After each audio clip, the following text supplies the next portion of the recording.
Mesdames, Messieurs, bonsoir, bienvenue au Forum de la presse, le rendez-vous hebdomadaire des journalistes à Studio Kalangou. Trois sujets ont dominé l'actualité cette semaine. Il s'agit de l'attaque de Boko Haram dans la nuit du lundi 22 au mardi 23 janvier à Ngingimi et dans la région de Difa. À suivre dans notre forum de la presse, le tribunal de grande instance de Maradi qui a reconnu dans un jugement rendu la semaine dernière la responsabilité de l'État dans l'incendie de l'école AFN de Maradi qui a causé la mort de 34 enfants et 10 autres blessés. L'actualité, c'est aussi les difficultés des éleveurs nigériens dans le département de Gaya, région de Dosso. Pour commenter et analyser tous ces faits, j'ai l'honneur et le plaisir de recevoir Hassan Boukara, journaliste à la radio alternative. Bonsoir Hassan. Bonsoir. Hussein Issa Djibo, journaliste indépendant. Hussein Issa Djibo, bonsoir. Bonsoir. Et Maimouna Diado, journaliste indépendante. Bonsoir Maimouna. Bonsoir. À la modération, je suis Mokhtar Hamadou. Le forum de la presse sur Studio Kalangou commence dans un instant.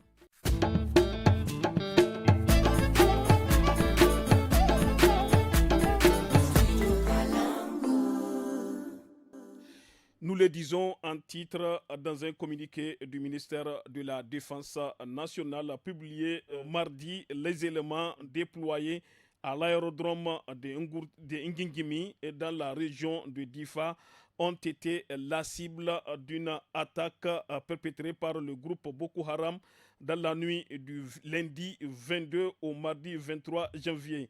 Selon le communiqué, les assaillants se sont heurtés à une farouche résistance des éléments des forces armées nigériennes en poste et l'opération de ratissage aussitôt engagée avec l'appui des vecteurs aériens a permis de neutraliser plusieurs dizaines qui tentaient de fuir à bord d'une dizaine de pirogues par le lac Tchad. Côté ami, le bilan fait état de 10 soldats blessés et dont le pronostic vital n'est pas engagé. Maimouna Diado, vous aviez certainement suivi le communiqué du ministère de la Défense nationale mardi à la télévision nationale.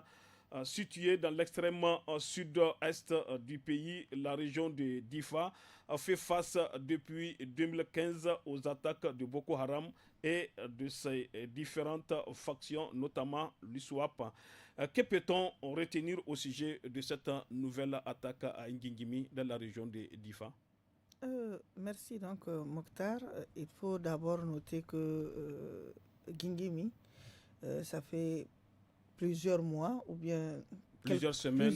Oui, ça fait plusieurs mois, si je peux le dire, qu'il n'y avait pas eu en tout cas une attaque au niveau donc, de Ngingimi. C'était quand même stable et jusqu'au mardi quand nous avons appris cette attaque donc, de Boko Haram. Maintenant, qu'est-ce qui a causé? Comment est-ce que aujourd'hui c'est Boko Haram, qu'on pensait d'ailleurs affaiblis, se sont retrouvés au niveau donc de l'aéroport, l'aérodrome de Ngingimi pour pouvoir effectuer ce qu'ils ont pu effectuer. Mais ce qu'il faut également retenir, c'est qu'ils ont croisé des forces de défense et de sécurité qui étaient vraiment aguerries et qui étaient par la vigilance, parce qu'il faut vraiment encourager ces forces de défense et de sécurité. Ils ne les ont pas surpris parce qu'ils étaient déjà préparés à une quelconque riposte donc, de ces éléments de Boko Haram. Il faut également aujourd'hui se poser la question. On l'a toujours dit, la région de Difa, en fait, c'est les vecteurs aériens qui sont tout de suite mis à contribution, qui fait qu'ils arrivent à repousser rapidement ces assaillants. C'est très différent de la région de Tillabéri, où il faut attendre les vecteurs aériens qui ne viennent pas. Mais là, vous avez vu aussitôt, c'est les vecteurs aériens qui avaient pris le relais et qui ont pu neutraliser ces éléments de Boko Haram. Bon, l'un dans l'autre, ce que nous ne pouvons que dire, c'est de redoubler de vigilance. C'est vrai, ils ont tenté, peut-être ils pensent que la zone, elle est aujourd'hui, c'est une zone où ils peuvent venir faire ce qu'ils veulent faire et retourner peut-être causer la mort de centaines de militaires sur place. Mais Dieu ne leur a pas donné cette occasion. Nous souhaitons prompt rétablissement aux blessés et de redoubler de vigilance parce qu'ils viennent, quand ils viennent, c'est pour voir tâter le terrain et repartir. Et Dieu seul sait où est-ce qu'ils vont encore surgir. Donc, c'est de redoubler de vigilance. C'est tout ce que moi, je pourrais dire par rapport à l'attaque là de Gingimi. Mais ça a surpris tout le monde parce que ça fait longtemps qu'on n'a plus entendu parler de Gingimi. D'attaque frontale contre les forces armées nigériennes comme ça. Ça fait longtemps. On parle de kidnapping. On parle de Boko Haram, des éléments de Boko Haram qui viennent, qui kidnappent, qui prennent les commerçants d'habitude. C'est des personnes qui sont ciblées et qui demandent des rançons. Mais là, qu'on vienne pour attaquer, c'est très risqué. Donc, il faut également mettre à contribution les frontières. La frontière Gingimi et la frontière du Nigeria et la frontière Gingimi qui va vers le Cameroun. C'est également très important de surveiller ces frontières-là. Okay. Merci beaucoup, Maimouna Diado, Hassan Boukar. La semaine dernière, déjà, plus de 2000 personnes déplacées, majoritairement des femmes et des enfants, qui ont fui les attaques des hommes armés, ont trouvé refuge à Ngingimi. Comment faire pour mieux apporter assistance et secours à toutes ces personnes dans ce contexte de transition et de fermeture des frontières? Oui, je pense que c'est une situation difficile. Alors, ceux qui sont arrivés récemment sont venus retrouver d'autres qui étaient là depuis longtemps. Ça fait des années j'ai eu l'occasion de visiter Ngingimi, ça fait peut-être 1 an et demi, peut-être 2 ans. À l'époque déjà, à la périphérie de Ngingimi, on retrouvait justement ces populations, c'est tantôt des déplacés internes, tantôt des réfugiés qui sont installés à la périphérie de Ngingimi et qui essaient de vivre avec l'appui des humanitaires, etc. Donc, c'est une situation très, très difficile. Il est vrai que le régime passé a quand même essayé, je crois, avec l'accord des autorités du Nigeria, de rapatrier certains donc au Bercail, chez eux. Mais il y a toujours beaucoup de personnes qui sont là sur le terrain dans la région de Difa. Il y a encore une place pour le travail des humanitaires. Aujourd'hui, la question de l'accès à l'alimentation, l'accès à l'eau. Sur place à Difa. Oui, la question des soins et surtout, par exemple, la question de l'éducation des enfants. C'est des questions extrêmement importantes à gérer. Lorsque les gens quittent une localité, sachant bien que l'école a été une des cibles de Boko Haram, comment essayer, quand on fait face à un nombre aussi important de populations déplacées, comment réussir à faire en sorte que les enfants ne puissent pas perdre l'éducation. Et quelquefois, là maintenant la question que je me pose, c'est que au vu de cette attaque, est-ce que les gens vont quand même continuer à rester sur place? Parce que les populations peuvent avoir l'impression qu'elles ne sont pas en sécurité, hein, même dans une localité comme Guigimi. Est-ce que certains vont chercher à se déplacer, à aller ailleurs? Et donc, dans tous ces mouvements, par exemple, ceux qui sont à l'école, c'est vraiment difficile. À mon avis, l'État peut toujours, avec l'appui des humanitaires, essayer d'aider ces populations. Mais une des choses qu'on ne dit pas beaucoup, c'est déjà l'engagement, le sacrifice des populations locales. C'est-à-dire qui partagent avec toutes ces personnes-là. Qui reçoivent. On peut toujours dire que de part et d'autre de la frontière, avec le Tchad, avec le Nigeria, on a presque les mêmes populations. Les mêmes familles. Donc les gens, quand ils arrivent, parfois ils ont des cousins, des parents de l'autre côté. Mais je pense que les populations locales, dans un contexte extrêmement difficile, parce que elles ont aussi été éprouvées, ces populations locales. Elles ont fait preuve de solidarité pour accueillir ces populations. Et sur la durée, ce n'est pas facile parce que les premières attaques vraiment fortes contre la région de Difa, ça date de février 2015. Hein. Donc ça fait presque 10 ans aujourd'hui, on est en 2024. Donc pendant toute cette période, à mon avis, les populations locales, elles ont fait preuve de solidarité, de résilience. Et je pense que c'est quelque chose d'extrêmement important Maintenant, évidemment, il y a encore de la place pour l'État, pour les acteurs humanitaires qui peuvent s'engager, venir. Mais la question que je me suis toujours posée, il y a toujours une différence entre mener des actions humanitaires sur quelques mois, sur un an. Mais lorsque ça reste 10 ans, ça devient extrêmement compliqué. Par exemple, est-ce qu'on aurait pu mieux impliquer les élus locaux, par exemple? C'est-à-dire que de façon à ce que les élus locaux, les gens de la région, les municipalités qui sont concernées, le conseil régional, puissent travailler avec les humanitaires de façon à ce que tout cet investissement, parce qu'il y a quand même beaucoup de ressources qui ont été investies dans cette région, que cet investissement soit mieux géré, de façon à ce que les réfugiés, les déplacés internes puissent mieux profiter. Le risque qu'on voit dans une zone comme Difa, que des circuits privés puissent mieux profiter de ces ressources-là. Au détriment des déplacés, des réfugiés. Là, quand vous avez beaucoup d'argent, c'est des marchés qui sont donnés, c'est différentes activités qui sont sous-traitées avec des personnes au niveau local.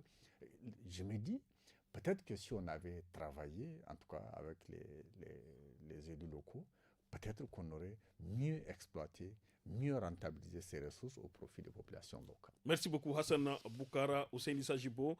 Ce sont les incidents les plus violents signalés entre l'armée et les terroristes après plusieurs mois d'accalmie. Memouna l'a suggéré tout de suite. Dans cette région théâtre depuis 2015, Hassan l'a dit tout de suite aussi, d'attaques du groupe armé né au Nigeria et de l'État islamique en Afrique de l'Ouest, sa bande dissidente.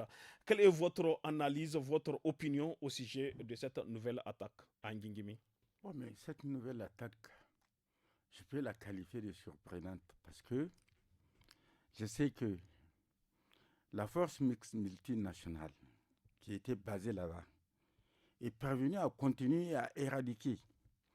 Pendant pratiquement des années, on a... Vous faites allusion à la force Nigeria, Tchad, Niger? Oui, bien sûr, la force mixte multinationale.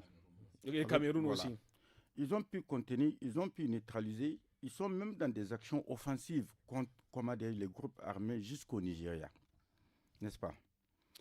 Et c'est à quoi on a assisté pendant toutes ces dernières années. C'était de pose de mines artisanales, n'est-ce pas? C'était ça. C'était carrément le mode opératoire, même des civils tombaient sur les mines, n'est-ce pas? C'était ça. Et puis voilà, soudainement, parce que ça fait longtemps qu'ils n'ont pas fait une attaque frontale comme ça, et contre une position militaire dans la région. Alors subitement, voilà, on n'a pas. Moi, je me suis posé des questions. Somme toute légitimes. Laquelle? Les Français qui ont quitté ici, là. Qui sont basés à Tchad.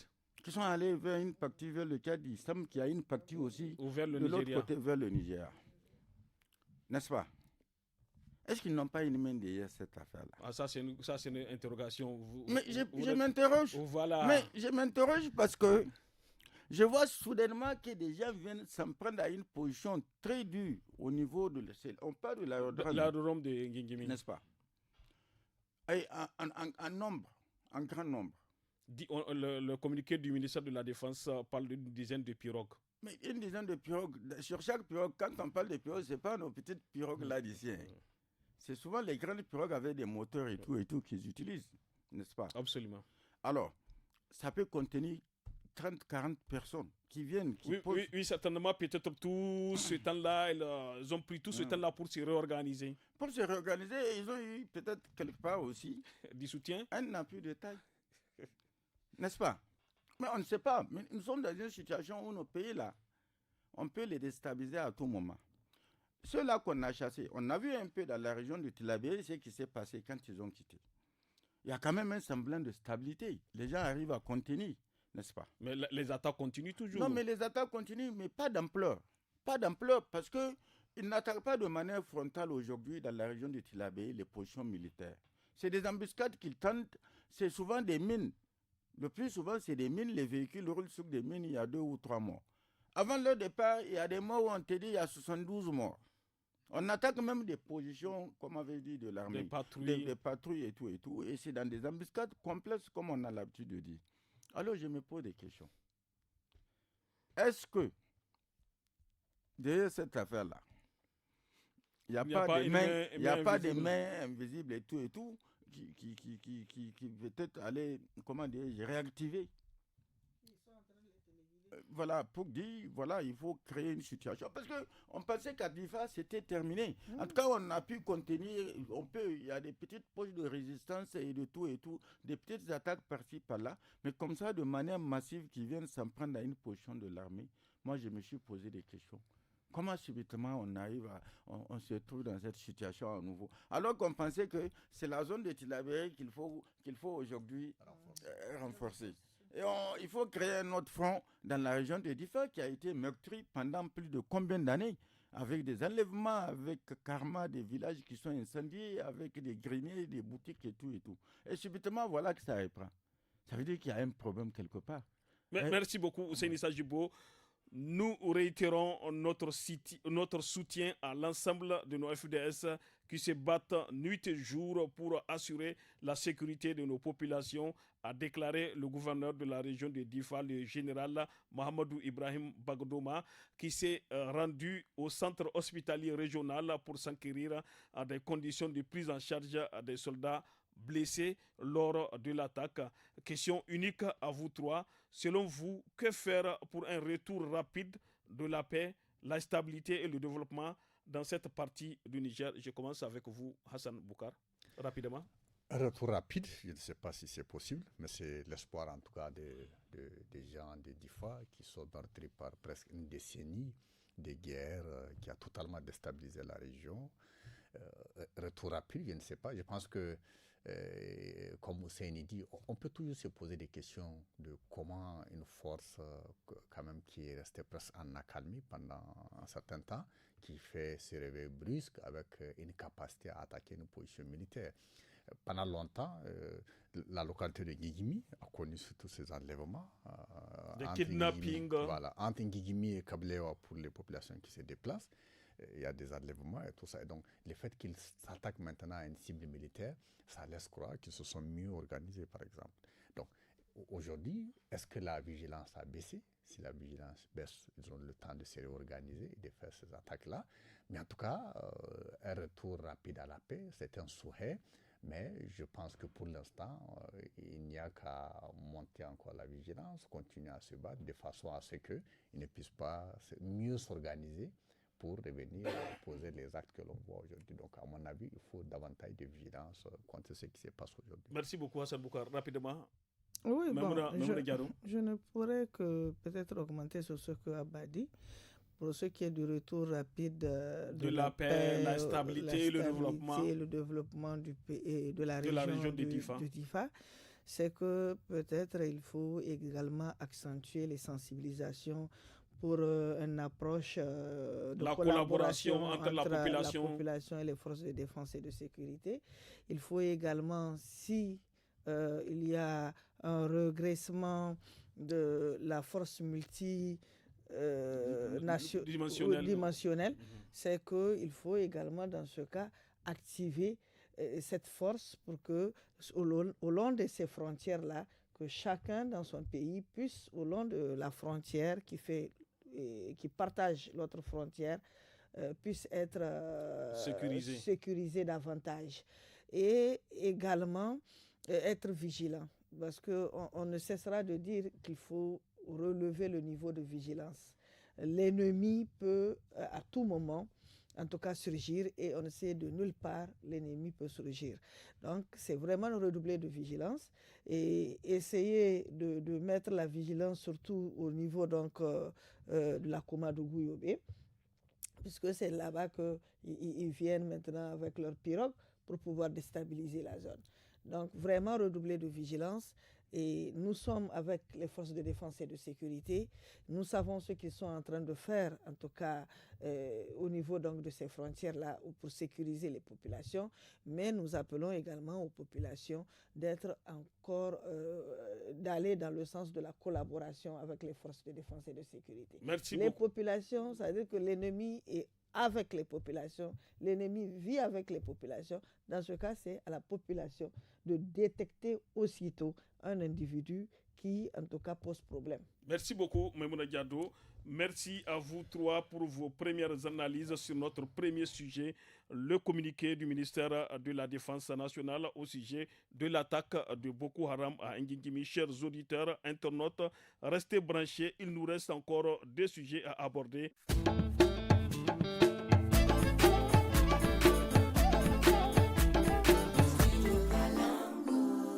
Passons à présent au deuxième sujet du forum de la presse sur Studio Kalangou. Le tribunal de Maradi condamne l'État du Niger dans l'incendie de l'école AFN de Maradi ayant causé la mort de 34 enfants et fait 10 blessés graves. En réparation, l'État est condamné à verser aux ayants droit 15 millions de francs CFA par enfant décédé et 10 millions à chacun des 10 blessés. Mais la responsabilité politique, elle, restera endossée par ceux qui ont détourné l'argent qui aurait pu permettre la construction des classes en matériaux définitifs. Hassan Boukar, après avoir reçu la requête comme régulièrement introduite, le tribunal a estimé que l'État est responsable du fait de l'incendie des écoles AFN de Maradi ayant causé la perte en vies humaines de 34 enfants et 10 blessés. Qu'est-ce que cela veut dire concrètement? Pour moi, le fait de porter cette affaire devant les tribunaux est une très bonne initiative. C'est une très bonne chose, selon vous. C'est une très bonne initiative pour moi. Et le verdict aujourd'hui, qui rend l'État responsable de cette situation, ça peut faire école pour moi. C'est-à-dire que ça montre qu'autour de ces fautes, on peut toujours arriver n'est-ce pas, à situer la responsabilité de l'État. Il y a eu plusieurs de ces élèves. Là, on parle de 34 enfants. C'est un vrai drame. Il y a des blessés graves. Oui, c'est arrivé ici à Niamey. Il ne faut pas l'oublier. C'est arrivé ailleurs. C'est vraiment au quartier Pays-Bas. C'est une question extrêmement dangereuse. L'État a laissé les écoles dans des situations vraiment déplorables. À un moment, on comptait 35 ou 36 000 classes en paillote dans des écoles au niveau national. C'est énorme. Donc, aujourd'hui, le fait de mettre l'État devant ses responsabilités, de l'accuser de n'avoir pas protégé des enfants qui sont là, que les parents ont bien voulu inscrire à l'école, ça montre aujourd'hui que l'État peut être amené à faire plus attention demain à ce qui arrive, mais surtout, le fait que les gens portent la question devant les tribunaux peut inciter d'autres aussi à faire la même chose. Et je pense qu'à la longue, on peut créer une culture de contentieux sur des questions de ce type. Moi, quand j'ai lu cette décision, j'ai dit, mais voilà, au moins, c'est une bonne décision. Qu'est-ce qui arrive généralement? Lorsqu'on se retrouve dans une situation qui se traduit par des pertes en vie humaine, quelle est la tradition? Déjà, c'est dit, bon, on laisse l'affaire à Dieu, c'est Dieu qui l'a voulu, et on n'a même pas droit à la bonne information. Le fait qu'aujourd'hui, que l'affaire soit portée devant les tribunaux, la première chose qu'on obtient, c'est quoi? C'est une enquête qui permet de dire, au juste, qu'est-ce qui s'est passé dans cette école à la fin de Maradi. Et si on doit prendre des mesures... Voir si des fonds n'ont pas été détournés, qui doivent servir à la construction... Au-delà de ça, je veux dire l'information qu'on a, il y a un incendie qui a causé la mort des élèves. Mais comment l'incendie s'est déclaré? Comment ça s'est fait? Une enquête de justice permet au moins de donner des réponses formelles à toutes ces questions-là. Et si on doit éviter, parce qu'il y a encore de nombreuses classes en paillote, si on doit prendre des mesures pour éviter que ce qui est arrivé à Maradi arrive, il faut au moins qu'on comprenne ce qui s'est passé. Et mieux, je me dis, par exemple, je fais le parallèle entre ce qui se passe dans les services de santé, où un patient arrive, et il décède après, on dit, ah oui, il y a une erreur, quelqu'un a été négligent, quelqu'un n'a pas fait son travail. Vous n'avez pas de contentieux. Il faut bien arriver au contentieux sur ces questions-là, porter l'affaire devant les tribunaux. Pour que ça puisse servir d'école. Ça peut servir d'école, ça évite à ce que d'autres personnes vivent la même chose. Regardez ce qu'on raconte sur les réseaux sociaux, sur des diagnostics, des faux réactifs, quelqu'un qui a fait un faux diagnostic. Vous avez énormément de choses sur lesquelles on n'a aucun contentieux. On n'a même pas la possibilité de savoir au juste qu'est-ce qui s'est passé. Porter l'affaire en contentieux, ça permet de faire une enquête, au moins de dire voilà ce qui s'est passé. Et si on veut éviter que ça arrive, c'est de prendre des mesures connaissant bien ce qui s'est passé. Donc pour moi, cette décision qui est arrivée à Maradi, j'espère qu'elle fera école. Et c'est une très bonne décision que des personnes portent l'affaire devant les tribunaux. Pour moi, c'est une très bonne chose. Merci beaucoup Hassan Boukara. Ousseini Sajibo, selon la décision, les défendeurs disposent d'un délai de 2 mois pour faire appel ou opposition au jugement. Quelle est votre opinion au sujet de cette décision de justice à Maradi? Il faut rendre justice. Moi, ma position a toujours été la justice sociale. N'est-ce pas? Ça a toujours été ma position. Malheureusement, dans ce pays, à la faveur de la Hassan a posé un problème, la culture du culture, contentieux. Mais bien évidemment, la culture du contentieux. Il y a des moments où, sous des régimes démocratiques, on fait obstruction même à cette culture-là. On l'a connu sous le régime qui est dessus, où on empêche aux acteurs qui veulent aller porter l'affaire devant la justice, on empêche en menaçant, ou en leur demandant de cotiser, de déposer une caution. Tout ça, ça ne doit pas prévaloir dans une démocratie. Le citoyen le plus lambda peut attaquer quand il se sent lésé.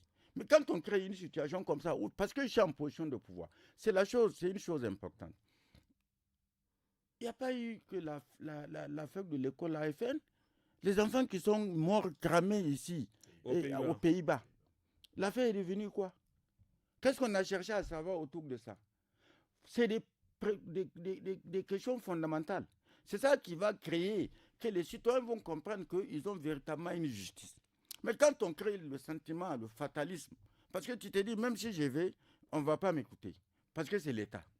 Mais l'État est aussi, on peut poursuivre l'État, n'est-ce pas? Si on ne peut pas poursuivre l'État, alors à quoi sert l'État? Les citoyens, parce que l'État a des obligations vis-à-vis des citoyens. Ça, c'est une bonne chose. Maintenant, ce qu'on va espérer, c'est que les dommages intérêts qui doivent être versés aux victimes, aux parents des victimes, que ça se fasse dans les délais. Parce que souvent aussi, ça prend du temps. On peut traîner ça en longueur. Mais les avocats de l'État du Niger peuvent interpeller appel. Ils vont interjeter quoi? Pour dire quoi? C'est des morts. Ils vont dire quoi? Mais c'est leur droit. Mais même s'ils le font. Merci beaucoup, Hassan Boukara. Alors, même s'ils le font. Alors, où est le problème? Ils peuvent interjeter. Mais il faut qu'on arrête ça. Il faut qu'on arrête. Quand on a le système qui balaye, ils ont promis chaque année. Baba a parlé de 36 000 classes. Ils ont parlé chaque année de construction de certain nombre de classes. De 2500 classes par an. N'est-ce pas, en matière définitive. Est-ce qu'on a assisté à ça? Parce que tout simplement, des gens ont pris l'argent public, ils ont mis dans leur poche, ils sont allés se coucher. Est-ce qu'on doit continuer? Parce que le développement suppose quoi? Le développement suppose des investissements dans les secteurs sociaux, la santé, l'éducation, l'agriculture. Tant qu'on ne va pas le faire, on va rester toujours à l'état, là où nous sommes là. Et c'est en cela, j'ai dit, il faut que les gens, le plus souvent, il faut le reconnaître, c'est pendant les périodes de transition qu'on connaît des avancées, n'est-ce pas? Certainement que des efforts vont être faits pour mettre les parents des victimes là dans leurs droits. C'est ça, en tout cas, moi, personnellement, mon souhait. Okay. Merci beaucoup, Ousseini Sajibou Maimouna Diado. Cet incendie de l'école AFN de Maradi fait suite à celui en avril de la même année de l'école maternelle du quartier Pays-Bas de Niamey. Hassan Boukara l'a évoqué tout de suite, qui a fait également une vingtaine de victimes suite au fait qui a ravagé plusieurs classes en Payotte. Quelles sont les véritables attentes des Nigériens à ce sujet? Mais les véritables attentes des Nigériens, d'abord, pour Maradi, on pense que c'est déjà réglé et que normalement, pour ce qui est de l'école Pays-Bas aussi, ils doivent faire la même chose que pour Maradi, pour pouvoir mettre également les familles des victimes dans leurs droits.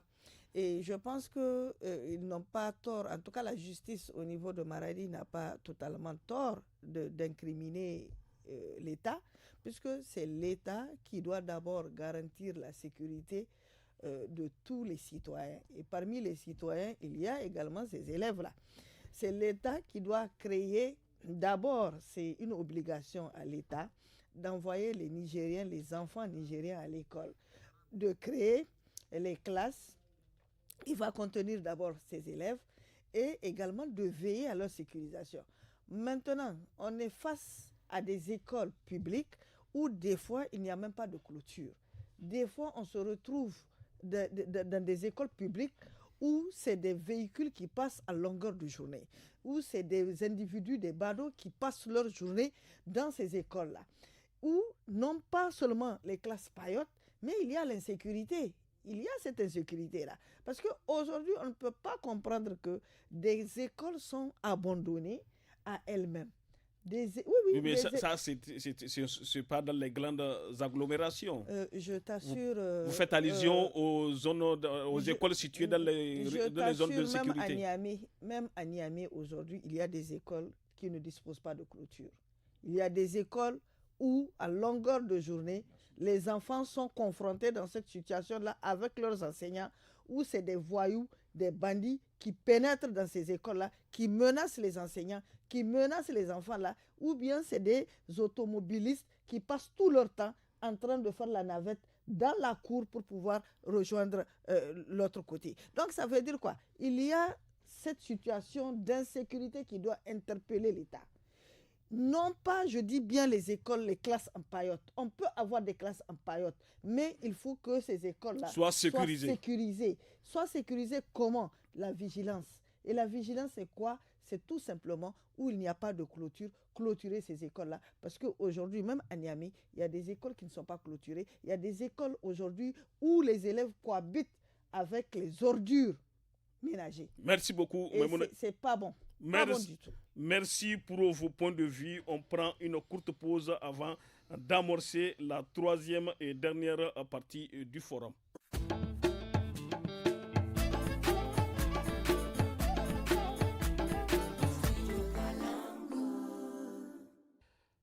Ces dernières années, les éleveurs de Gaïa sont confrontés à un problème d'accès au pâturage. Cela les oblige à descendre vers le Nigeria et le Bénin. Cependant, la fermeture des frontières avec ces pays voisins et les défis sécuritaires compliquent davantage leur situation. Suivons à ce sujet le correspondant du studio Kalangou, Fadel Alou, depuis la capitale du Dandi. Fadel Alou, bonjour. Bonjour Mokhtar. Que peut-on savoir au sujet des difficultés des éleveurs dans le département du Gaïa? Alors, Mokhtar, le pastoralisme à Gaïa est confronté à plusieurs défis. Et le changement climatique impacte sévèrement les quantités de pluie annuelles enregistrées. On constate une diminution des précipitations par rapport aux années précédentes, entraînant une réduction des productions agricoles. Conséquence, une insuffisance de résidus dans les champs et les espaces de pâturage ne répondent plus aux attentes des éleveurs pour l'alimentation du bétail. Cette problématique s'accentue avec les transhumants d'autres régions. Et face à cette insuffisance de pâturage, certains éleveurs sont contraints de descendre plus au sud vers les pays voisins tels que le Nigeria. Fadel Alou, on sait que les frontières entre le Niger, le Bénin et le Nigeria sont fermées. Quelle alternative pour ces éleveurs? Alors déjà, je dois vous préciser que ces déplacements vers ces pays voisins, notamment le Nigeria, ces déplacements pourraient les exposer d'abord à des vols de bétail et même des enlèvements, comme l'a signalé un membre du bureau régional de l'association pour la redynamisation de l'élevage au Niger, à Rennes. Et de l'autre côté du Bénin, une nouvelle politique de sédentarisation mise en place depuis 3 ans a conduit les autorités à interdire la transhumance transfrontalière sur leur territoire. Les éleveurs étrangers ne sont désormais plus acceptés, quel que soit leur lieu de provenance, a spécifié l'État du Bénin. La semaine dernière d'ailleurs, les autorités administratives de la commune de Karimama au Bénin ont signalé la présence d'éleveurs nigériens sur l'île aux oiseaux. C'est pour cela que le préfet de Gaïa a demandé aux pasteurs de la commune de Tanda de se retirer. C'était l'objet de son déplacement sur place pour les sensibiliser davantage. Il leur recommande de rester sur le territoire national pour les activités pastorales. Donc, Mokhtar, les défis auxquels font face les éleveurs sont considérables. Ils sont obligés de s'adapter aux restrictions imposées par les hommes et par la nature. Cependant, ils expriment le souhait de voir le développement des cultures fourragères il sollicite aussi surtout le soutien de l'État du Niger et ses partenaires pour améliorer leurs conditions. Merci beaucoup Fadel Alou. Hussein Issa Jibo, la vallée du fleuve Niger à la frontière Bénin-Niger est un endroit jadis propice à la transhumance et à l'élevage. Que faire pour redonner espoir à ces éleveurs? Ça a été de tout temps. C'est pas jadis, de tout temps. Quand on parle de transhumance, c'est quand même un phénomène qui est là, qui est réglementé bien avant que les Blancs n'arrivent, n'est-ce pas? On s'est retrouvé confronté à ce genre de situation souvent avec le Bénin. Vous vous rappelez de l'affaire l'île de l'été, n'est-ce pas?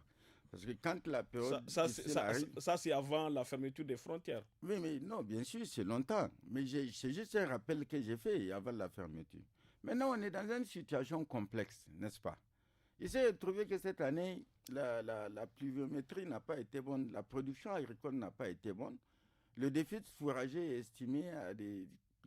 J'avais les chiffres, mais je n'ai pas pu des quantités importantes, des millions de tonnes. Alors, si on se trouve en même temps qu'on est dans une situation de déficit, et de l'autre côté, on se trouve dans une situation d'embargo, de fermeture des frontières. Les frontières sont fermées, où les deux principaux voisins, où nos éleveurs, le plus souvent, vont, on ne peut plus accéder à ces terres-là, n'est-ce pas? C'est une situation de fait qui est là. Alors, comment y remédier? Tout simplement, c'est de créer les conditions. L'État doit mettre suffisamment de moyens pour pouvoir empêcher à ce que nos éleveurs qui ont l'habitude de faire cette transhumance-là soient confrontés à des situations difficiles. Parce en prenant le risque d'aller là-bas, c'est pas évident qu'ils puissent... Il y a l'insécurité. Non, l'insécurité est liée. Même les forces, les forces publiques peuvent faire des exactions sur eux. À partir du moment où la frontière est fermée, n'est-ce pas? Même en temps normal, ils sont souvent victimes de ce genre d'exactions, n'est-ce pas? À plus haute raison, dans une situation où on dit que les frontières sont fermées. L'éleveur qui va entrer avec son troupeau de bétail de l'autre côté, s'il est pris, on peut lui imposer n'importe quoi. On peut le violenter. Alors, ce qu'il y a lieu de faire, c'est qu'ils comprennent qu'il y a une situation de fait qui est là, une situation d'embargo, de fermeture de frontières. On doit trouver des mécanismes pour pouvoir permettre à ces éleveurs-là de pouvoir tenir jusqu'à ce que la situation soit surmontée. Merci beaucoup, Hussein Issa Jibo. Memouna Diado, au Niger, les problèmes essentiels de l'élevage se résument dans la transhumance, les maladies, les rapports avec les agriculteurs et la chasseresse. Le gouvernement nigérien a-t-il aujourd'hui les moyens pour faire face à toutes ces difficultés? Je ne pourrais pas répondre exactement si l'État du Niger a les moyens ou pas pour faire face à tous ces problèmes que tu viens de citer concernant le pastoralisme. Déjà que nous sommes dans une situation de changement climatique où de année en année, nous sommes confrontés à un déficit alimentaire et fourrager. Parce que quand on parle de déficit alimentaire, il faut déjà voir le problème du fourrager. Aujourd'hui, nous sommes également confrontés par l'insécurité dans plusieurs régions du pays. Et les éleveurs qui s'y trouvent, en tout cas dans ces régions-là, sont pris à mal entre le changement climatique et l'insécurité.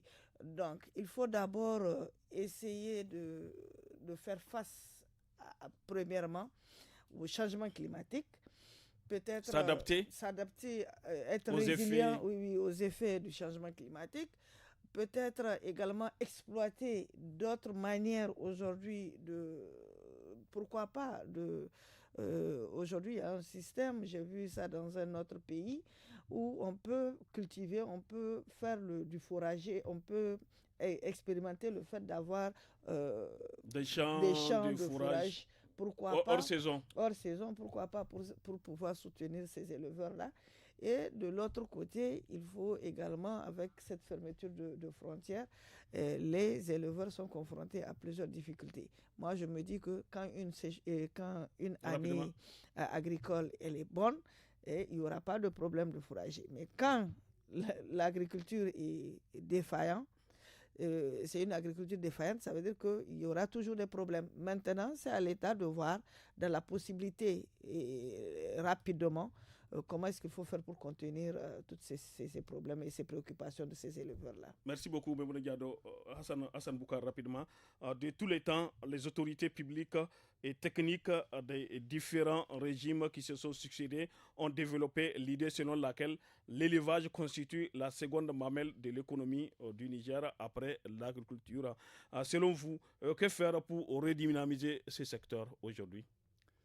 Oui, je pense qu'il y a d'abord la question de la libre circulation des troupeaux.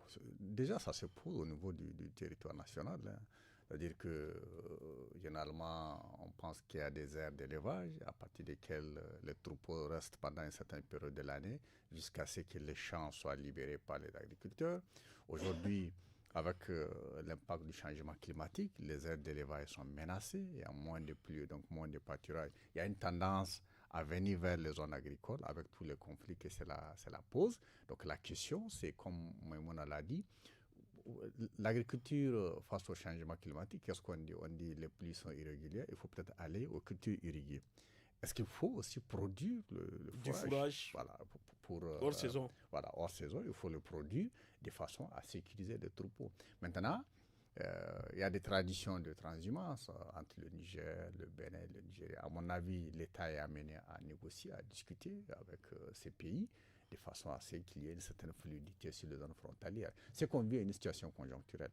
La fermeture de la frontière, je pense qu'on peut arriver et on peut espérer que dans les semaines à venir, que toutes ces questions-là puissent passer. Et comme ça, il peut y avoir le déplacement. Mais même avant l'embargo, je pense que lorsque les troupeaux partent sur le territoire béninois ou nigérien, il y a toujours eu des problèmes.